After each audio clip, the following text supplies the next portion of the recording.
सैनिकांची संख्या, हत्यारं, अत्याधुनिक तंत्रज्ञान, चीन आणि अमेरिका यांचा पाठिंबा या सगळ्याच अनुषंगानं पाकिस्तानचं लष्कर हे अफगाणिस्तानच्या तालिबानी लष्करापेक्षा कितीतरी पटीनं सामर्थ्यशाली आहे. पण असं असताना सुद्धा मागच्या काही दिवसांमध्ये तालिबानी सैन्यानं पाकिस्तानच्या लष्कराची पूर्णतः दानादान उडवलेली आहे.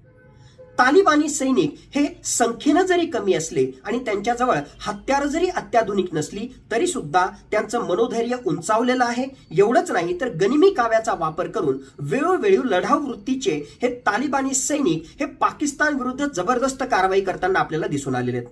आज घडीला अफगाणिस्तानच्या या तालिबानी सैनिकांना पाकिस्तानच्या लष्करामधले टँक सुद्धा आपल्या कब्ज्यामध्ये घेतलेले आहेत आणि तशा प्रकारची चित्र संपूर्ण जग पाहत आहे.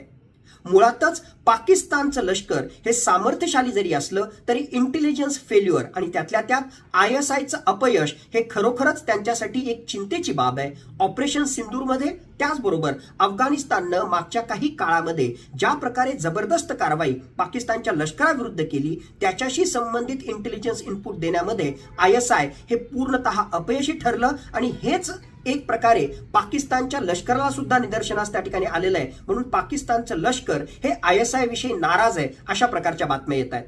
फील्ड मार्शल असीम मुनीर हे खऱ्या अर्थानं फेल्ड मार्शल असीम मुनीर ठरलेले आहेत. त्यांचं नेतृत्व हे पूर्णतः कुचकामी ठरलेलं आहे आणि त्याचाच परिणाम म्हणून पाकिस्तानच्या लष्करामधले शेकडो सैनिक हे अफगाणिस्तानच्या तालिबानी सैनिकांची शिकार त्या ठिकाणी झालेले आहेत.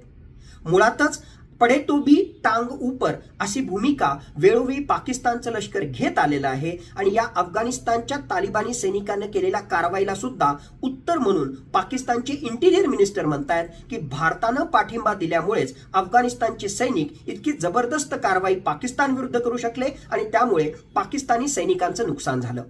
यामधली सत्यता किंवा असत्यता हा मुद्दा जरी आपण बाजूला त्या ठिकाणी ठेवला तरी सुद्धा खऱ्या अर्थानं भारत आणि अफगाणिस्तान हे सामरिकदृष्ट्या आणि स्ट्रॅटेजिकली एकत्रित आले तर त्यांचा कॉमन शत्रू पाकिस्तानचे काय हाल होतील याचा ट्रेलर जर पाहायचा असेल तर मागच्या काही दिवसांमध्ये पाकिस्तानच्या सैनिकांची जी दानादान अफगाणिस्तानला उडवलेली आहे त्यावरून आपल्याला लक्षात येऊ शकतं. भविष्यामध्ये पाकिस्ताननं सुधारणं आवश्यक आहे.